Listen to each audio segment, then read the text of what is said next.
Hello, this is Chucky from C. Delano Photography, and unfortunately I wasn't able to get a video out on Monday because we had a lot of rain out here in Grand Junction. I wasn't able to get onto the muddy trails and get any of the wildflowers, so I decided to go out and get some of the tulips and some of the other flowers that were in Grand Junction. And what I really wanted to do is I wanted to test out this bolt, and this is a pretty cool little bolt flash system that has these little flash pieces that you can adjust right here, and then you can put them real close to your flower. And then I was using my Sony A9, and then I picked up the 40mm f1.4 here, and then I added the 16mm extension tube to this so that I could get a little bit closer. And I want to show you some of the things that I found using this particular setup. Now the first thing I want to show you is I want to show you this bolt, and it's a pretty cool little rig. It's about $100 that you can get on any online store. And if you look at this, let's start off here with the type of batteries that you have to use on this thing. There's 3 AA batteries, which is a little strange, but that's not a problem because these things are pretty powerful when you put them up real close to the flowers. The next thing that you have, of course, is the on button. You hold this on button on, and then you get the little LED lights that come on there. You have a mode switch right here, which takes you from manual and 2 different kinds of slave modes. So if you have a regular flash on your camera and you want to use this as a slave, you can put that in S1 over here. And then if you want to use it and your flash has some sort of a pre-flash trigger type thing on it, you can put it on the S2, and that's for the pre-flash, and then that way it won't flash on the pre-flash. The next thing that you have here, of course, is just a little test button, and you can see that these things are pretty powerful when you've got them up real close to your flower.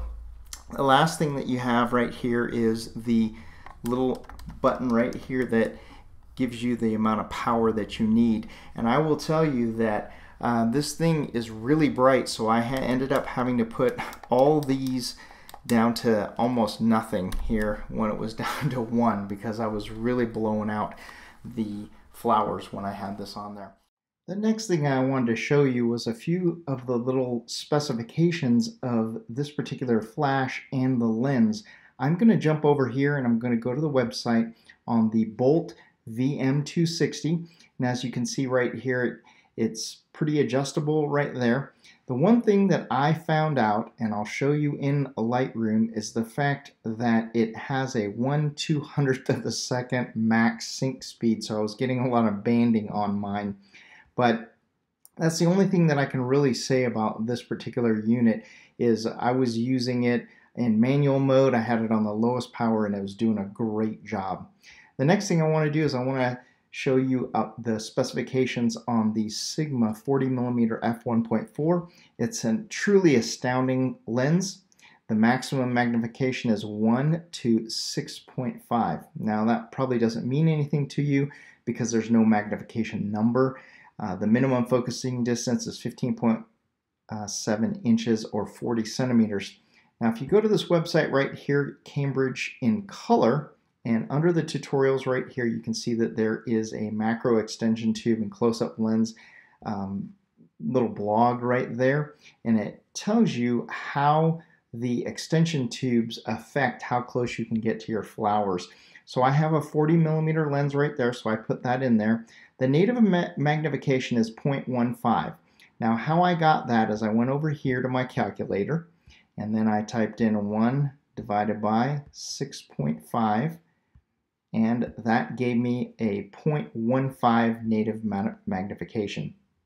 Then I put in the 16mm. My new magnification was 0.55, and my new closest focusing distance was 17.4, because this is in millimeters, 17.4 centimeters instead of the 40mm. And what I found out was that the 40mm lens does pretty well on its own unless you really have to go deep inside of a flower. Let's jump to Lightroom and let me show you what I found out here. Now I bumped this up to about 4 or 5 thinking that I was going to need a lot of light. As you can see, this bolt just blew out all of my colors right here. And so I adjusted it down to the very lowest setting right there. And you can see that it did a great job right there, being able to put all this in focus and still have enough light, and you can bump that up. Now I tweaked it, went a little bit high again. ISO 64, it went a little bit high. I put a little bit too close. And so I determined that right about here was a really good place to have it. I had it on ISO 64 and f9, and I put the arms about 6 inches away from the flower, and it came out really good. And as you can see, it's just really dynamically sharp right in there. The next thing I did was I went over to some roses, and this did a great job. There's a lot of dark fall off on the background, but you're able to get a lot of light. Some of this is natural light, but a lot of this is the flash. I'll jump on over to some of the irises that I got. Now, this was a picture that I took with just the bare lens with no extension tube on it, and I was able to get the entire flower. But then I wanted to go inside and get real close to this, and so I put the extension tube back on, and as you can see, I was getting some dynamic pictures right in here of all of these. I think this is called a bearded iris, and it turned out really well, and I was able to get some really nice shots with this using that flash. Let's jump on up to where I started having a little bit of problems right there. This is when I started shooting at 1/500th of a second. As you can see, there's a great big giant band in there. I did not read that part in there that said that the flash sync speed was 1/200th of a second. So I will warn you, even at 1/250th of a second right here, you have a band right at the top. So you have to put your flash sync speed at 1/200th of a second. But as you can see, it does a really great job in being able to get all these details in here. Now I figured out that it wasn't doing real well with the 1/500th of a second, so I went back in and I corrected that. And let's take a look at some of these photos that I got.